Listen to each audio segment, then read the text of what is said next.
আরে বনি, জানিস তো চারিদিকে যা চলছে, একদম অসহ্য একটা পরিবেশ। কি করব তুই বুঝে উঠতে পারছি না। কোথাও একটা আইন নেই, কোথাও একটা বিচার নেই। এইভাবে চলে না, বুঝলি তো?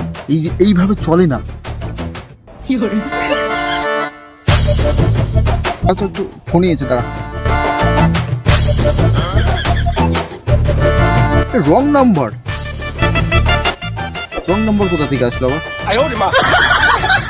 দেখো। হ্যালো, কে বলছেন? মুখ সামলে কথা বলবেন। কে তুমি? কে কোথা থেকে বলছেন? সারা আমাকে ধমকে দিচ্ছে। আরে কে ফোন করেছে? কে? কে তুমি কে? আরে বাবা, আমি তো ফোনটা তোমার কাছে করেছি, আমি তো করিনি তো। তুমি তো ওজন আমার কাছে করছো। কে? কি ঘোষ?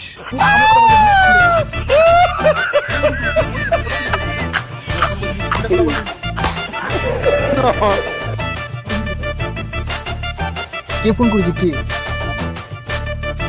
আরে কি করলো বল না। ঘোষ? হ্যাঁ ঘোষ, আপনি ঘোষ? চিটিং বাস, লম্পট, মুরগি চোর। আরে না, বডি চোর। আচ্ছা ঠিক আছে, বডি চোর, ঠিক আছে তো। বডি চুরি করেছেন,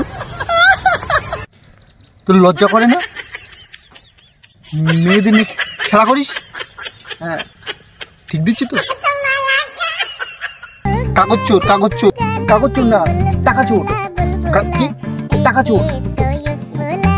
টাকা চোর, নথি চোর, নথিপত্র চোর। কি বলতে চাচ্ছেন আপনি? বলুন তো একটু। কি ঠিক তুই ঠিক বলছিস। এইসব লোকের সঙ্গে এইসবই হওয়া চাই। আরে দিয়ে না, আমি চাচ্ছি বাঁধে টাঙিয়ে দেবো, বুঝলেন তো? হ্যাঁ, মেরে বালি চাপা দেবো।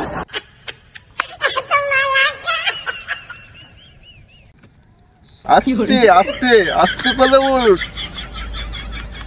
চোর কে? প্রিয়াঙ্কা কে? প্রিয়াঙ্কা?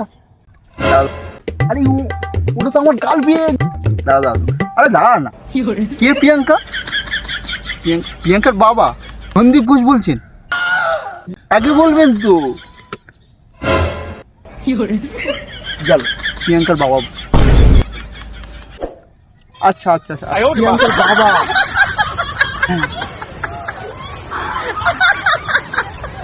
কি করে বলবো বল? আমি কি জানি ও প্রিয়াঙ্কার বাবা সন্দীপ ঘোষ? মাথায় ঝাই এসে বলে দিছি। তোর একবার বলে দেওয়া দরকার ছিল যে এটা। আরে আমি তো জানি না ওর বাবার নাম সন্দীপ ঘোষ। গেল